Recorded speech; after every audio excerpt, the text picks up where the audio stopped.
என்னது ஆன்சர் என்ன எழுது. என்ன பறக்க பார்த்துட்டு இருக்கிற எழுது. அடிச்சேன்னு எழுதுடா. என்ன பறக்க பார்த்துட்டு இருக்கிற எழுது எழுது. என்ன சும்மா நினச்சிட்டு இருக்கிறியா எழுது. எனக்கு எவ்வளோ வேலை இருக்குது. இம்பட்டு வேலை இருக்குது எனக்கு. குழம்பு வைக்கணும், இதுங்களுக்கெல்லாம் ஆக்கி போடணும். எம்மா எம்மா எம்மா. இங்கே பாரு ரோசி சுமத்திலாம் ரோசி சுமத்தியும் எழுதி முடிச்சுட்டு உக்காந்துட்டு இருக்கிறாங்க. டிவி பார்த்துட்டு இருக்காங்க, உக்காந்து தூங்கிட்டு இருக்கிறாங்க. நீ அப்புறம் எழுதுறேன்னு சொல்லிட்டு அப்புறம் எழுதுறேன்னு சொல்லிட்டு டிவி பார்த்துட்டு விளையாண்டுட்டு மணி இப்போ எத்தனை நீ சொல்லு. மணி இப்போ எத்தனை? எட்டாவது. இன்னும் 2 மணி நேரம் இல்லை 1.5 மணி நேரத்தில் நீ முடிக்கிற. இன்னும் ஒரு புள்ளி கூட எடுத்து வைக்கல நோட்டில். இன்னும் 2 ஹோம்ஒர்க் இருக்குது. இன்னும் நீ எழுதி முடிக்கல. இது ஒன்று. அப்புறம் படிக்க சொல்லியிருந்தா கரெக்ஷன் வாங்கியிருக்கல. இந்த போயமு இங்கிலீஷ் மிஸ் படிக்க சொல்லியிருக்காங்கல்ல. ஒழுங்க படிக்கிறது இல்லை, வந்து விளையாட்டு. நேற்றுல இப்படி கரெக்டாக முடிச்சுட்டு பேசிகிட்டு இருந்தல சுமதி. சுமதி நேற்று என்ன உனக்கு வேலை? நேற்று உன்னை அடிக்கிறதுக்கு மறந்துட்டேன். 8 மணிக்கு உட்காந்து ஹோம்ஒர்க் பண்ணிகிட்டு இருக்கிறான். என்ன 8 மணிக்கு என்ன டியூஷன் நடத்திட்டு இருக்கிறாங்க. 8 மணிக்கு உட்காந்து எழுதிட்டு இருக்கிறேன். இங்கே பாருங்க 7 மணிக்குள்ள இங்கே பாருங்க 3 பேருக்கு தான். ரோசி என்ன பறக்க பார்த்துருக்க? நான் சொல்கிறது கேளு. அப்பா வலிக்குதே. இருங்கம்மா, அம்மா அப்பா வந்தோடனே சொல்கிறேன். உங்கள் அப்பா இன்னும் 2. ரோசி என்ன பறக்க பார்த்துருக்க கேளு. இப்போ அம்மா கேட்டுட்டு தாம்மா இருக்க, சொல்லுமா.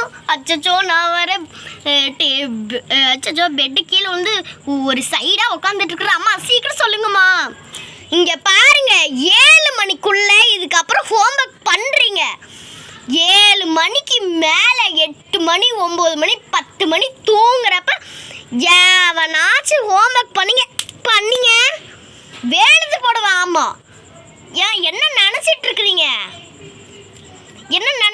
இது என்ன வீடா இல்லை உங்களுடைய இருப்பிடம்? ஏதோ என்ன உங்கள் இஷ்டத்து போல இருக்க முடியுமா? ஒழுங்கா நடந்து தெரியாது உனக்கு.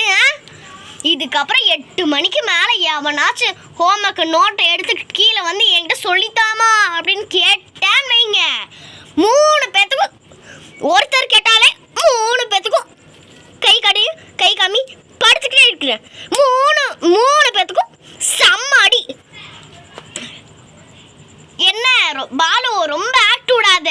ஏஞ்சி உட்காந்து எழுது. இன்னும் ஒரு புள்ளி கூட எடுத்து வைக்கல நீனு. சீக்கிரம் எழுது.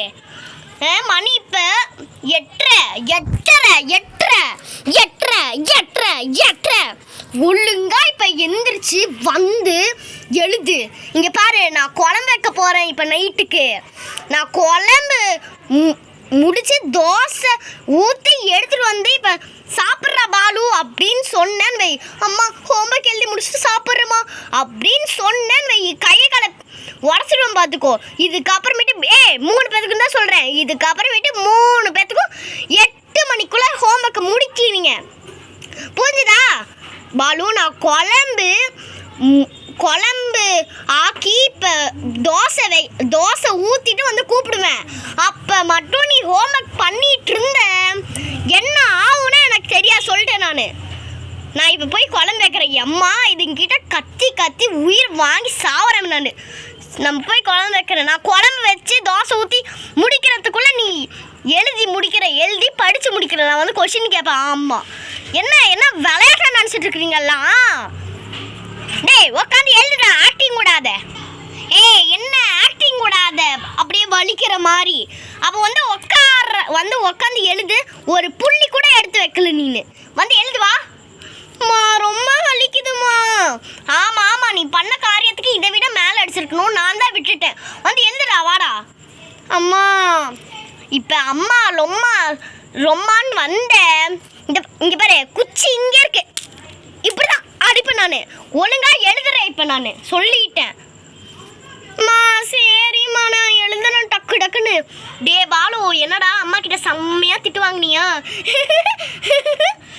என்ன சிரிப்பு வேண்டி கிடக்குது? சுமதி ரோசி என்ன